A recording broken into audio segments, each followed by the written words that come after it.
पति पत्नी पर प्रेरणादायक कहानी।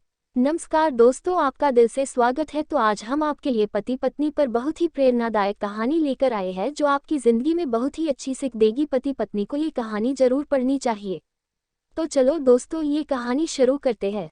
एक गांव में एक पति पत्नी थे। वो पति पत्नी एक दूसरे को बहुत प्यार करते थे, लेकिन उनकी आर्थिक स्थिति बहुत ही खराब थी। मगर वो पति पत्नी एक दूसरे का बहुत ही ख्याल रखते थे।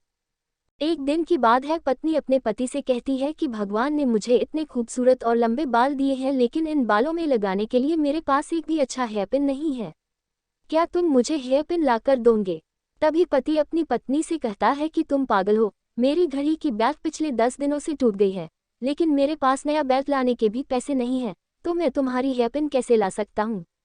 अगले दिन जब पति अपने काम से घर आ रहा था तो उसे रास्ते में एक घड़ी की दुकान दिखी। तो उसने अपनी बिना बेल्ट वाली घड़ी को बेच दिया और जो भी पैसे मिले उन पैसों से वो कटलरी की दुकान पर पहुंचा और अपनी पत्नी के लिए एक सुंदर हेयर पिन खरीद ली और उसे लेकर वो अपने घर की ओर चलने लगा।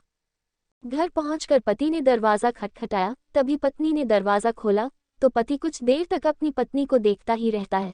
तभी पत्नी ने अपने पति से कहा, क्या तुम भी भूत की तरह मुझे देख रहे हो?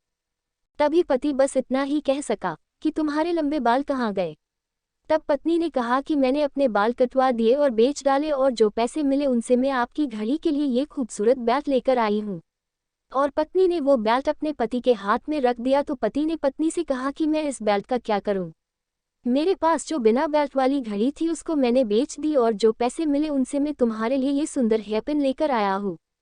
एक दूसरे के लिए बेशुमार प्यार को देखकर दोनों ने एक दूसरे को प्यार से गले लगा लिया। दोस्तों, इसे कहते हैं सच्चा प्यार। कहानी की सीख। दोस्तों, हमें अपने जीवन में एक बात हमेशा याद रखनी चाहिए कि रिश्तों को बनाए रखने और विकसित करने के लिए हमें यह नहीं सोचना चाहिए कि दूसरा व्यक्ति मेरे लिए क्या करता है, बल्कि ये सोचना चाहिए कि मैं उसके लिए क्या करता हूँ। किसी को पाना प्रेम नहीं है, बल्कि खुद को खो देना प्रेम है। यानी कि प्रेम एक समर्पण है।